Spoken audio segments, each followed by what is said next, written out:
avec mon père, ma sœur, ma mère.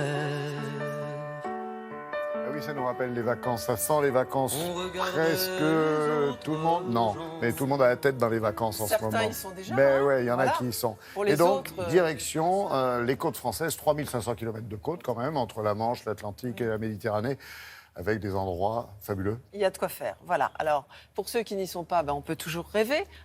Aller à La Baule, par exemple, ou un hôtel mythique, je dirais un palace mythique, l'Ermitage, qui a été construit en 1926.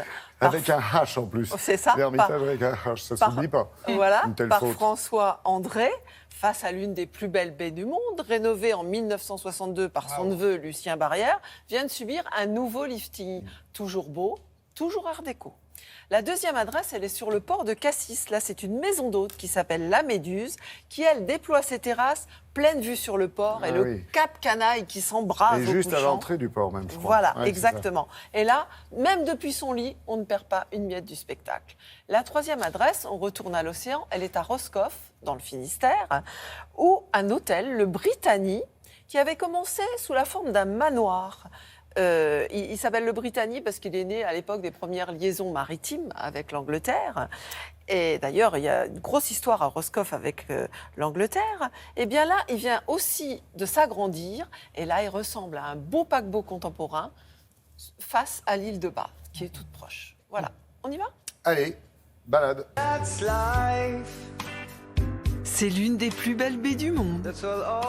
L'Ermitage fait partie des hôtels mythiques de La Baule. Édifié en 1926 par François André, il avait besoin d'une petite cure de jouvence.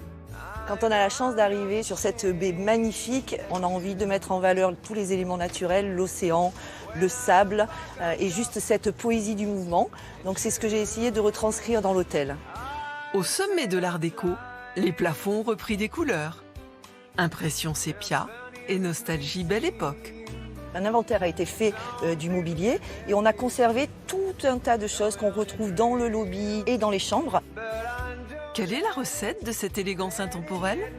Juste être très sobre, très pur, faire des clins d'œil à l'architecture art déco avec tous ces sols très graphiques, le noir, le blanc, qui sont comme un trait de crayon, qui viennent juste souligner ce qu'il faut. J'ai essayé de faire un lifting très naturel pour que cet hôtel reparte sur une nouvelle écriture tout en respectant celle magnifique qui avait déjà été inscrite. Si ces deux anciens clients revenaient, ils ne seraient pas déçus. Incursion méditerranéenne. Embrassés dans un même regard au réveil, le Cap Canaille, le château, sans même sortir de votre lit. À Cassis, c'est possible grâce à Françoise qui a tout compris de la vie. Cette maison, au départ, on l'a pensée pour nos vieux jours. Voilà, parce qu'elle est très près du village. Elle est tranquille parce qu'on n'entend aucun bruit et on a l'impression d'être sur le pont d'un bateau avec les mouettes et les pêcheurs qui sortent ou les touristes qui vont visiter les calanques. Leur maison s'appelle la Méduse. D'ordinaire, c'est pas la bestiole la plus sympathique de l'été. La déco de la maison a été très facile à faire parce que la déco pour nous, c'est surtout le paysage.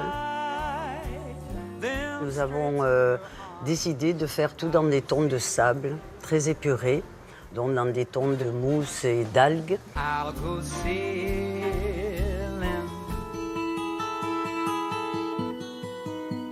En Bretagne, en 1974, un manoir est venu se reposer sur les rochers de Roscoff. Ce manoir vient du Morbihan, il date du XVIIe siècle. Il a été transporté pierre par ma famille pour en faire un hôtel à Roscoff.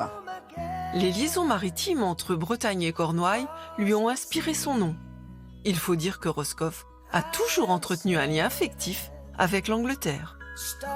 Première acquaintance et très lointaine, ce sont les Johnnies de Roscoff, ces petits Bretons qui partaient vendre leurs oignons en Cornouailles anglaise. Un manoir et son bar british. Des chambres clin d'œil au bain de mer. Nous avons quelques cabines de pêcheurs que nous avons volontairement décorées dans un style très bord de mer. 3 générations plus tard, le Britannie a ouvert ses fenêtres sur l'océan. Les chambres sont très épurées. On a utilisé des matériaux bretons, le chêne, le granit, mais dans une épure volontaire. Le tableau, c'est la mer, les marées, les tempêtes, les moments de grand soleil comme aujourd'hui. Voilà, ce sont des tableaux vivants. C'est vrai que ça fait rêver, Marie-Do. Ce sont des lieux d'exception. Hein. Plutôt, Bon, oui. Voilà. Et en même temps, Et- pas pour toutes les bourses, forcément, si. Non, pas vraiment. pour toutes les bourses, là, pour une fois. Parfois, j'en ai toujours pour toutes les bourses. Mais je voulais parler des deux, de la première et de la dernière adresse. C'est aussi une belle histoire de transmission, parce que pour la troisième adresse, c'est la troisième génération, et à chaque fois, ils créent des choses assez différentes. Hein. D'accord. L'Ermitage, c'est totalement beau, totalement art déco. Et puis, celle du milieu, c'est depuis son lit, sa salle de bain, partout, la mer, elle est omniprésente, elle rentre partout. C'est gentil. Merci en tous les cas.